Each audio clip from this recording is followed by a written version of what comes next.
What's up tout le monde, j'espère que ça va bien. Moi de mon côté ça va super bien. Donc aujourd'hui, un nouveau dimanche, donc nouvelle vidéo comme à chaque semaine, comme à chaque dimanche évidemment. Donc bienvenue sur ma chaîne. Si ce n'est pas déjà fait, je vous propose tout de suite de vous abonner à ma chaîne pour ne pas manquer chacune des vidéos que je publie dans le fond sur YouTube à chaque dimanche. Et profitez-en aussi pour activer la petite cloche de notification. Vous allez pouvoir être à l'affût et être les premiers à être au courant des vidéos qui vont sortir. Comme vous êtes probablement tous déjà au courant, nous avons entré dans une nouvelle période de l'année où est-ce qu'il y a plusieurs commerces qui ont réouvert. Je parle ici de tout ce qui est spa, piscine intérieure, les gyms, certains restaurants, euh, euh, pratiquement tous les commerces aussi non essentiels sont réouverts. Et je crois tout simplement que ce n'est pas rentré à un bon timing parce que, euh, comme vous le savez probablement tous aussi, nous entrons en ce moment, nous avons des bonnes chances de tomber dans une troisième vague. En fait, on dit qu'on est maintenant déjà dans une troisième vague à l'échelle mondiale. Et je crois que c'est une manœuvre qui a été plutôt risquée et plutôt dangereuse du point de vue de la pandémie mondiale. Bref, c'est pas moi qui prends les décisions, mais vous savez tous que nous sommes rendus un peu plus libres, comme je pourrais dire. Cependant, je crois très bien que ce sera tout simplement provisoire, que on n'a qu'à compter encore que quelques jours, je crois, avant que tout referme. Alors, ce n'est qu'une question de temps. Et donc, tenez-vous prêts parce que ça risque de faire un gros bouleversement à nouveau pour les gens. Et donc, la vidéo aujourd'hui, comme vous avez pu voir dans le titre, va vraiment parler un peu des aspects, de l'aspect relationnel au niveau confinement. Depuis la pandémie, ça fait maintenant depuis un an et tout ça. Donc, on va vraiment faire le point là-dessus. Moi, je dirais que depuis le dernier mois et demi, je dirais, j'ai pris beaucoup de recul sur ma façon à moi de voir les choses, mais la façon de...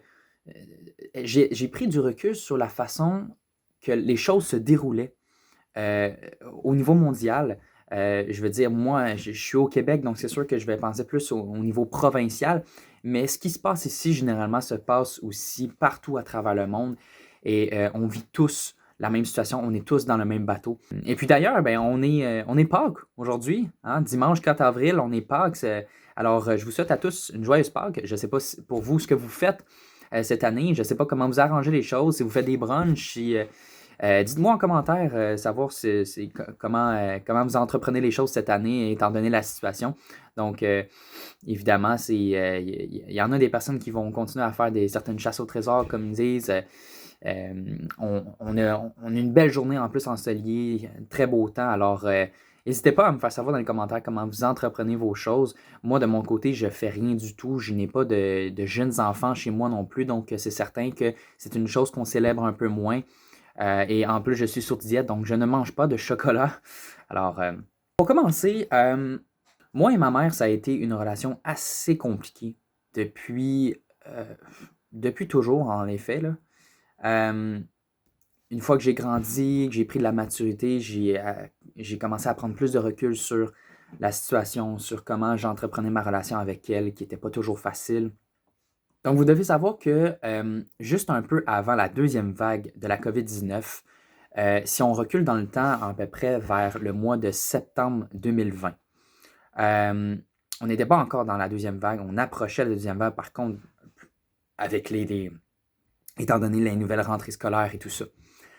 Euh, Ma mère était tombée dans un état plutôt critique et bon, j'ai commencé à me faire beaucoup de soucis à son propos. Euh, Puis bon, bref, tout ça pour dire que les choses ont commencé à se détériorer au moment où j'essaie de prendre de plus en plus des nouvelles avec elle et ça ne fonctionnait pas toujours comme je l'espérais. Je commençais à me faire beaucoup de soucis à son propos et elle ne me donnait jamais de nouvelles. Peu importe les appels que je fournissais ou les messages, je n'avais jamais de retour d'appel ou de message. Et ça commençait à me frustrer à l'intérieur de moi et ça durait depuis des années et des années. Je suis quelqu'un qui a toujours, je veux dire, n'importe qui a besoin de la présence de ses deux parents constamment dans une vie, même si on est rendu assez mature, on est rendu assez autonome, nos parents sont toujours là pour pouvoir nous aider, nous supporter. Et malheureusement, je n'ai jamais pu ressentir avoir ce besoin-là acquis de la part de ma mère. Et j'ai dû rompre les liens avec elle. Donc, j'ai dû créer une certaine forme de rupture. J'ai coupé les ponts. Du jour au lendemain, j'ai décidé de complètement bloquer tout, c'est-à-dire numéro de téléphone, tous les réseaux sociaux, pour être certain que je puisse penser à moi-même et, et revoir un peu les choses d'une autre façon, mais aussi d'une façon de me protéger, parce que comme j'expliquais, ça dure depuis des années. Et moi, à un moment donné, je me suis juste épuisé parce que j'étais toujours en train de faire le premier pas vers elle. Et à un moment donné, je me disais, ben, c'est pas à moi de le faire, c'est à ma mère de venir me voir. Elle veut avoir des nouvelles de moi, elle n'a qu'à le faire. Le problème, c'est qu'elle ne respectait pas mes attentes. Et bon, ça a créé donc une grande tension dans notre relation et tout s'est terminé là. Cependant, ça fait maintenant 6 mois que j'étais en blocage complet avec elle. Bon, il y a des choses qui se sont améliorées de ce côté-là. Malheureusement pour moi, j'ai découvert à quel point ça m'avait tant affecté le fait de couper les ponts avec ma mère, puisque, bon, c'est ma mère et c'est elle qui me met au monde. Donc, elle le restera toujours. C'est ma mère biologique. Peu importe quelle façon que je peux tenter d'essayer de la remplacer, ça ne fonctionnera pas. Puisque une mère, ça ne se remplace pas. J'ai pris conscience d'une chose, par contre, c'est que depuis que j'ai décidé de couper les ponts avec elle, j'ai consacré toute mon énergie à vouloir avoir un côté attachement, un côté affection avec elle. J'ai tout mis cette énergie-là, que je ne pouvais plus mettre avec elle, dans mon côté de relation amoureuse, donc avec mon ex. Et les choses ont commencé à se détériorer avec le temps, puisque cette énergie-là, j'en consacrais tellement trop à mon ex. Le problème, c'est qu'à un moment donné, je devenais tellement envahissant et j'ai comme recréé une forme de dépendance affective. Je l'ai déjà été. J'ai appris à gérer ça et faire mes propres choses. Le problème, c'est que depuis la pandémie, c'est que les contacts sont beaucoup moins fréquents. On fréquente moins notre entourage et tout ça. Et le fait d'avoir créé une rupture avec ma mère, ça l'a comme entravé ça. Et c'est comme si instinctivement, mon cerveau se disait, ben, je ne peux pas vivre avec le fait de réduire contact avec une personne de ma famille, une personne proche. Alors, toute l'énergie que je plaçais envers deux personnes, il y a eu une forme de déséquilibre qui s'est créée, dans le fond, et toute cette énergie-là, je la mettais à une seule personne. Et ça, quand que tu mets trop d'énergie à une personne, ça fait que ça crash au bout d'un moment. Et probablement qu'il y a eu un grand effet secondaire sur cet incident-là, donc que ça a eu un effet sur ma rupture amoureuse, puisque je n'étais pas conscient de la gravité de la situation. Je n'étais pas conscient à ce moment-là de l'impact que ça faisait de ne plus avoir une mère dans sa vie et de toujours vouloir essayer de me rapprocher, dans le fond, de ma copine à ce moment-là. Et je me suis rendu compte de ça il y a à peine quelques semaines.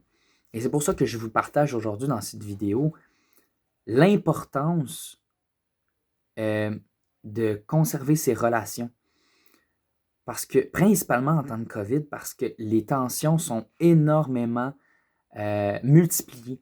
Les tensions qui ne sont pas si fortes, qui n'ont pas un grand impact du point de vue de tous les jours, sont multipliées et de faibles tensions sont devenues des fortes tensions. Ce que j'ai réalisé, c'est que depuis le début du confinement, tout le monde a été affecté. Tout le monde a été affecté d'une certaine façon, mais on est tous affectés au point de vue relationnel parce qu'on a tous été en confinement, on a tous dû se renfermer et moins être en contact avec les autres de notre entourage. Les autres qu'on avait l'habitude de pouvoir communiquer et de voir en temps normal. À cause du confinement, les gens n'ont pas été préparés à l'idée de devoir rester seuls pendant X nombre de temps. On est rendu déjà à 1 an, mais à ce moment-là, on n'avait aucune idée du temps que ça allait durer. Ce que je me suis rendu compte dans la dernière semaine, je pourrais dire, le fait d'être en couple ou en relation avec quelqu'un, je parle de couple parce que généralement, depuis le confinement, ce sont les couples qui se sont beaucoup détériorés. C'est les couples qui ont eu beaucoup d'effets négatifs. Donc, je m'explique un peu, c'est que depuis la pandémie, il y a eu deux situations différentes. Soit les couples qui étaient habitués de se voir en temps normal, soit devaient rester du jour au lendemain, 24 heures sur 24, ensemble, 7 jours sur 7. Soit c'était ça, et que donc, ils n'étaient pas habitués de vivre ensemble, mais du jour au lendemain, ils doivent vivre ensemble. Ou bien, la situation totalement inverse. C'est-à-dire, du jour au lendemain, un couple qui est habitué de se voir de façon régulière est séparé de façon définitive, mais pour un temps indéterminé. Dans mon cas, c'est ce qui s'est passé. Et ces deux événements-là, dans les deux cas, ça a créé d'énormes tensions. Les personnes qui ne sont pas habituées de vivre ensemble et qui passent à vivre ensemble du jour au lendemain, ça va créer tellement de tensions et de tensions tout simplement parce que on a tous besoin un jour ou l'autre de devoir prendre un temps pour nous seuls. Parce que on doit tous penser à nous-mêmes à un certain moment donné, à penser à ce que nous on veut, ce que chaque humain a besoin, mais ce que notre personne veut vraiment dans la vie. Et on n'est pas fait toujours pour être constamment en présence de quelqu'un d'autre. Et le fait de se retrouver dans la même maison, dans le même logement qu'une autre personne avec qui on n'a pas l'habitude d'être en temps normal, ça, là, ça crée énormément d'ennuis. Et les habitudes changent hyper rapidement. Et ça crée des problèmes hyper drastiques. Donc, en gros, tout simplement pour dire que généralement, les ruptures survenaient beaucoup plus rapidement de cette façon-là parce que les personnes ne prenaient pas la peine, malgré qu'ils étaient enfermés ensemble, ils ne prenaient pas la peine de penser un temps à eux-mêmes. Ça veut dire de se renfermer dans une autre pièce, aller marcher, prendre un temps, circuler en voiture, aller ailleurs et juste se sentir libéré un peu. C'est comme si on était rendu en prise d'otage, dans le fond. Alors que de l'autre côté, on est habitué de se voir, et puis du jour au lendemain, on ne peut plus se voir du tout. Bon, donc j'explique dans mon cas parce que moi, c'est ce qui s'est produit. Au début, c'est vraiment pas facile parce que on peut plus se voir. Et donc, le côté affection monte de plus en plus. La dépendance affective augmente parce qu'on essaie d'avoir l'attention de l'autre, on essaie d'avoir le réconfort de l'autre, le contact physique. On recherche le contact physique de l'autre, mais on ne peut pas l'avoir. Et à cause de ça, ça fait qu'éventuellement, le manque se fait ressentir de plus en plus. Et même si on a un appel vidéo, aujourd'hui, ce qui est pratique, on peut regarder en face à face notre partenaire. Mais il y a une différence entre le voir de façon sur un écran et le voir de façon physique, qu'il est présentement physiquement là devant nous. Une grosse différence là-dedans. Et ce que ça fait, c'est qu'à un moment donné, les deux partenaires essaient de se rapprocher plus. Mais là, le problème, c'est que chacun est pris de son côté, est seul. Et là, essaie de combler un vide. Donc, le manque dans ce cas-ci. Le problème, c'est qu'après plusieurs mois, ce manque-là a commencé à s'estomper. Et d'un côté et de l'autre, sans que les personnes s'en parlent nécessairement, on se dit, on ne peut plus se voir. Donc, pourquoi insister sur le fait d'essayer de se voir si on ne peut pas le faire? Donc, ce que j'essaie de dire, c'est que dans le fond, les tensions, généralement, pour les personnes qui sont séparées physiquement, se sont générées avec plus de temps. Et avec ce temps-là, il y a eu de l'épuisement qui s'est créé aussi, mais ça a juste pris plus de temps que si on met deux personnes qui ne sont pas habituées de vivre ensemble, comme ça, dans le même logement, du jour au lendemain, comme ça, 24 heures sur 24. Moi, dans mon cas, c'est ce qui s'est produit. Les tensions se sont multipliées et les disputes aussi. On n'était pas toujours sur le même point de vue. Et je suis certain qu'il y a plein de personnes aussi que c'est comme ça. Parce que on se sent seul, nos idées sont moins claires, on ne voit pas nécessairement tout le monde avec qui on peut communiquer et voir en temps normal. Et donc, les choses se dégringolent, se déstabilisent et tout ça. La communication commence à être de plus en plus difficile parce que on ne se donne pas autant de nouvelles qu'avant. Et là, on est moins à l'affût de l'actualité. Et là, on essaie de faire un certain équilibre entre notre relation et euh, ce à quoi on doit penser pour nous. Les couples ont majoritairement rompu. Les statistiques en pourcentage ont augmenté de 10% de plus qu'à l'habitude parce que la COVID, la pandémie, a déstabilisé, a créé des tensions tellement énormes et on n'a pas été préparé à ça. Et c'est ce qui a créé plein de ruptures partout dans le monde. Je parle de couple, mais c'est comme moi avec ma mère. Je veux dire, ça crée une forme de rupture. Et la prise de recul que j'ai eue, c'est que je me suis rendu compte que dans les faits, ma rupture amoureuse et ma rupture avec ma mère sont deux situations qui pourtant se ressemblent complètement. Qui sont tellement similaires qu'on pourrait dire que c'est exactement la même situation, tout simplement juste pas dans les mêmes dans le même contexte. Ce qui est arrivé avec ma mère, c'est que pendant un temps, moi, j'avais besoin de couper les ponts, de penser à moi-même. Et c'est ça que j'ai réalisé, c'est que depuis la pandémie, les gens se disent, ils passent du jour au lendemain à se retrouver seuls. Et les gens ne pensent pas à ce qui est important pour eux. Les gens finissent par s'oublier avec le temps. Et ça, c'est très néfaste. Parce que une chose qui est importante à réaliser, c'est qu'on a tous le pouvoir et le contrôle sur notre vie. Et malheureusement, ce que la COVID aurait pu nous apporter de bien, de ce côté-là, sur le fait de prendre conscience que on peut créer notre propre bonheur. C'est nous qui avons le contrôle sur notre vie. Au lieu de ça, la COVID a déstabilisé la situation et a fait une autre chose. Et ça a fait que les personnes se sont comme tous senties dans l'obligation de devoir se sentir proches de quelqu'un. Et tout le monde a fini par s'oublier, ou la grande majorité des personnes.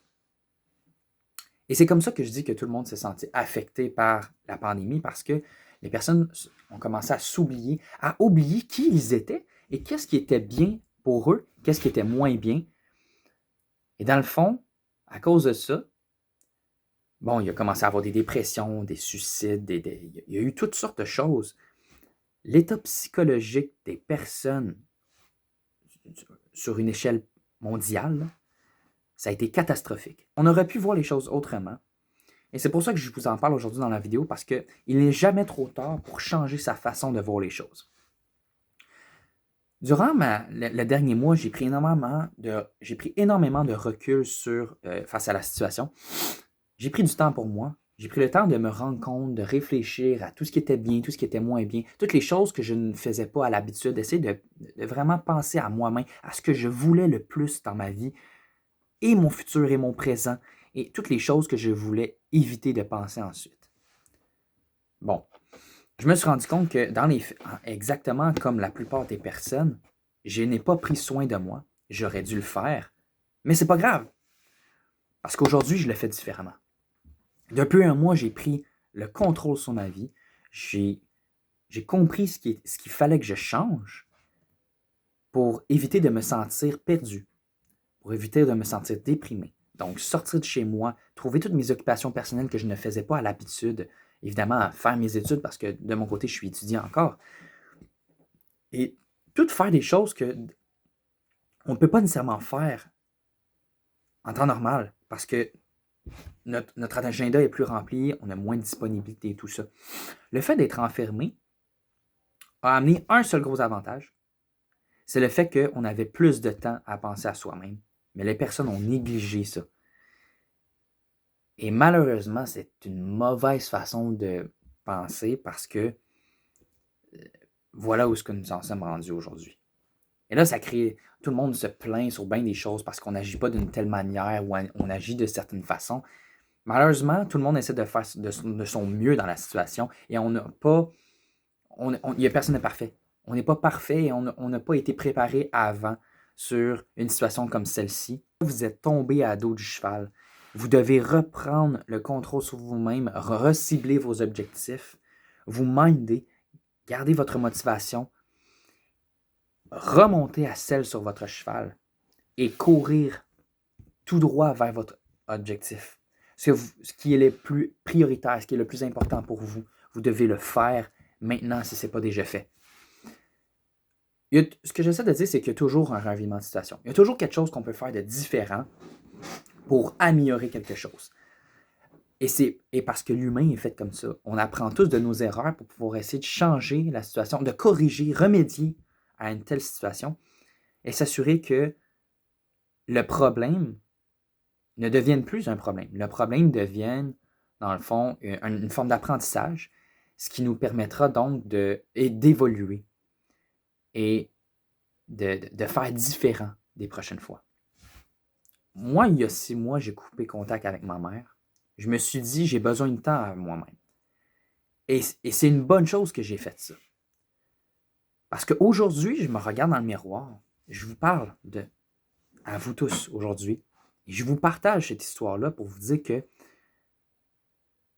on est des humains, on a tous un cerveau. Je suppose qu'on est tous assez intelligents pour se remettre en question sur ce qui est le plus important dans notre vie. On a tous besoin de partager une vie commune, d'avoir des passions, on a tous besoin en fait, d'avoir des relations avec des personnes, mais on a tous besoin aussi de prendre du temps pour soi-même. Et bon, on l'a tous négligé malheureusement, mais ce qu'il faut vous dire, c'est que nous sommes maintenant dans une 3e vague. Les choses s'empirent. On pourrait dire que les choses, d'un certain côté, les choses s'améliorent parce qu'on a la distribution des vaccins. Le problème, c'est que les vaccins ne seront pas distribués complètement avant encore plusieurs mois. Et on ne peut pas juste attendre à se tourner les pouces et attendre que ça se produise. On doit tout de suite prendre les rênes et faire tout ce qu'on peut maintenant pour pouvoir améliorer les choses et faire en sorte que la situation négative, dans le fond, on le transforme en optimisme, en positivité. J'ai toujours appris dans ma vie de tous les jours à garder un certain point positif dans les choses, même dans les choses les plus difficiles à encaisser. Il y a toujours une façon de voir le verre à moitié plein plutôt qu'un verre à moitié vide.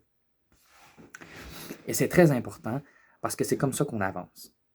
En pensant toujours positif, c'est comme ça qu'on élabore, on trouve des solutions face à nos problèmes, qu'on évolue, qu'on corrige d'une certaine façon une situation, dans le fond, qu'on remédie à une situation.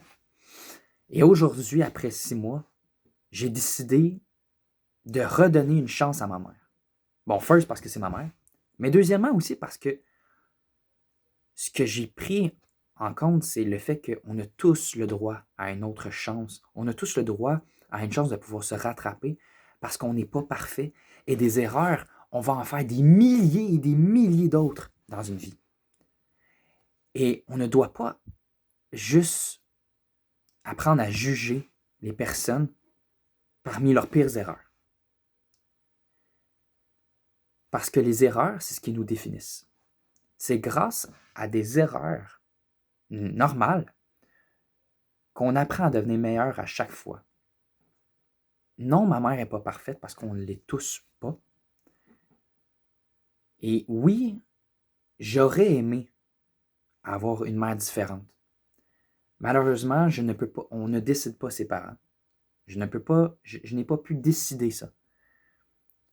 Mais il y a une chose par contre que je dois remercier en fait au monde, au grand Dieu, peu importe. C'est que sans elle, je ne serais pas ici aujourd'hui. Sans votre mère, personne d'entre vous serait né.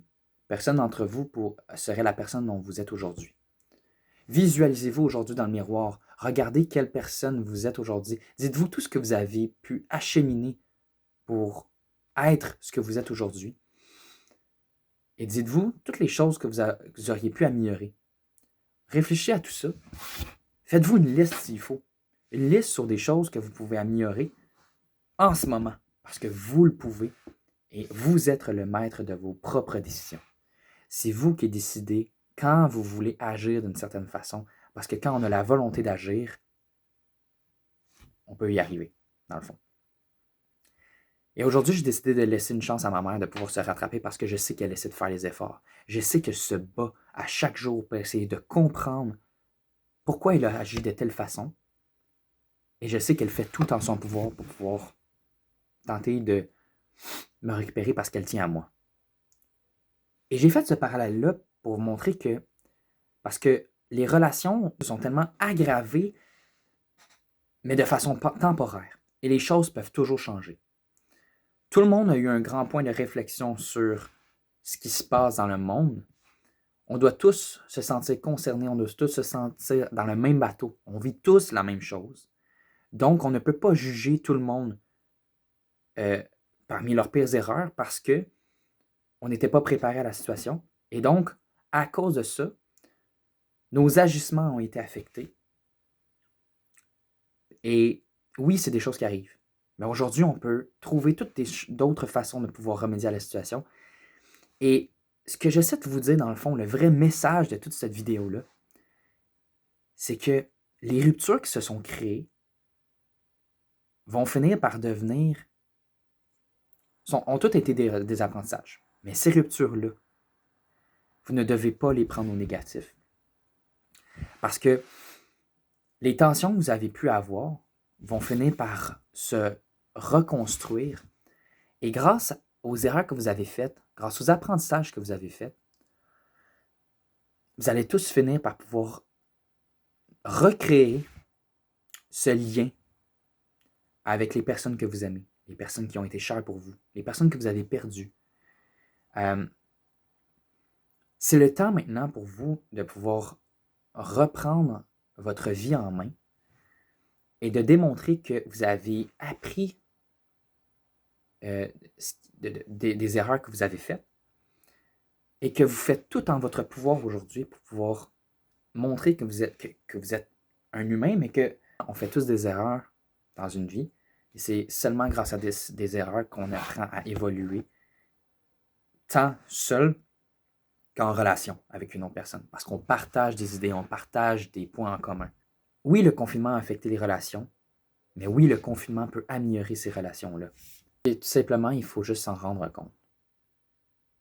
Et c'est à ça que ça sert de pouvoir être seul depuis des mois, depuis 1 an. Être seul nous permet de penser à soi-même. Être seul nous permet de prendre du recul face à une situation. Et un humain n'est pas fait pour agir sur le coup. On est tous faits pour améliorer à chaque fois une situation. Et on peut tous s'améliorer avec le temps. Le temps est votre allié, dites-vous ça. Si la pandémie est arrivée, c'était peut-être nécessaire. Mais j'espère que le message que j'ai essayé de vous partager vous aura marqué l'esprit, vous aura fait prendre conscience que on est tous maîtres de notre propre vie, qu'on fait tous des erreurs, mais que là, en ce moment, l'important, c'est de penser à soi-même, parce que quand on s'oublie, on finit par oublier les autres aussi, et on finit par adopter des mauvais jugements. Et c'est important de prendre en compte, de prendre du recul face à une situation, parce qu'en prenant du recul, on est capable de se faire des meilleures thèses, des meilleures réflexions, et c'est comme ça qu'on est capable d'avoir les idées plus claires et de réfléchir aux meilleures solutions qui s'appliquent face à un problème. Il faut que vous entendiez ce message-là, que vous compreniez que tout peut se changer si on le veut vraiment. Comptez toujours sur vous-même plutôt que sur les autres. Une autre chose que j'ai appris aussi, on est le maître de notre propre vie, on est le maître de nos propres décisions. On ne doit pas laisser les autres nous atteindre pour quelque chose qu'on ne désire pas, ou même quelque chose qu'on désire. Tout le monde est là pour essayer de s'entraider du mieux qu'ils peuvent. Il n'y a personne de parfait. Tout le monde va continuer à faire des erreurs, des milliers, des milliers et des milliers d'erreurs encore dans une vie. Mais on a la chance de pouvoir vivre en moyenne aujourd'hui 70 à 80 ans. Mais il y en a même plus. Profitez de la vie qu'on vous a donnée pour pouvoir, à chaque jour, prendre un temps pour réfléchir à ce que vous voulez devenir et les choses que vous pouvez améliorer au fur et à mesure, au fil des années. La vie, elle est merveilleuse. Et souvenez-vous que vous avez la chance de pouvoir reprendre le contrôle de votre vie en ce moment. Alors profitez-en et faites en sorte que ça arrive. Ne prenez pas la COVID comme étant du négatif, parce que le fait de penser au négatif, c'est seulement des choses négatives qui vont nous arriver. Et j'ai fait ça pendant trop longtemps. Aujourd'hui, je vous le partage parce que j'ai pris enfin compte de tout ça et je tenais à vous le partager. J'espère que le message vous aura plu. J'espère que vous avez apprécié la façon dont j'ai pu vous exprimer ça. Ça a été un peu difficile à tout vous expliquer parce que c'est un gros sujet qui est vaste et je pourrais donner des milliers d'exemples. Mais là, je prends moins de votre temps et je pense qu'il faut juste s'assurer de rester fort et de s'entraider de la meilleure façon qu'on peut. Et cette vidéo, j'aurais pu la faire dès la première fois. Mais je n'avais pas pris assez de recul. Et dites-vous aussi que tout le monde a besoin d'un temps X. Il n'y a personne qui fonctionne de la même façon. Et ce que j'essaie de vous dire, c'est que les ruptures qui se sont créées, ça arrive, mais ça arrive pour une raison. Parce que parfois, les gens ne sont pas toujours bien ensemble, ont besoin d'un temps pour eux, et éventuellement, ces deux personnes-là finissent par se réunir après un certain temps parce qu'ils ont pris un temps pour eux. Et c'est ce que j'essaie de vous dire aujourd'hui, après 6 mois, j'ai repris contact avec ma mère dans l'espoir de pouvoir renouer avec elle parce que je le sais qu'elle est humaine, qu'elle a fait des erreurs, mais qu'elle peut toujours s'améliorer. Donc dites-vous toujours ça. On peut toujours s'améliorer quand on le veut vraiment. Et même si on ne le veut pas parfois, avec le temps, ça va juste s'arranger. Mais c'est certain que si vous gardez toujours une lueur d'espoir, un côté de positivité, que vous restez optimiste à toutes les choses, vous allez voir que la vie vous aura fait cadeau. Et vous allez avoir les plus belles choses dont vous auriez pu rêver dans votre vie. J'espère que la vidéo vous aura plu. Si c'était le cas, n'hésitez pas à mettre un thumbs up en l'air, ça me ferait super plaisir. Et n'hésitez pas à me faire savoir dans les commentaires. Laissez-moi savoir comment vous trouvez la situation de votre côté. Je serais intéressé de pouvoir essayer de débattre un peu sur ce sujet, de lire les situations de plusieurs personnes. Je suis intéressé d'en apprendre plus sur la vie des autres. J'essaie de guider tout le monde du mieux que je peux. Malheureusement, j'ai pas de commentaires et là, j'essaie d'y aller avec ce que je peux. Alors, s'il vous plaît aussi, partagez la vidéo avec tout le monde. Je veux que ce message-là se fasse circuler dans tous les recoins du monde. Si ce n'est pas encore fait, abonnez-vous à la chaîne et activez la petite cloche de notification pour être au courant de chaque vidéo à chaque dimanche. J'espère que vous tenez la route. Restez fort et encore une fois, partagez aux autres. Je veux vraiment que ça puisse se faire savoir par le plus de personnes possible. Alors, je vous aime tous et je vous dis à la prochaine tout le monde, à dimanche prochain. Salut!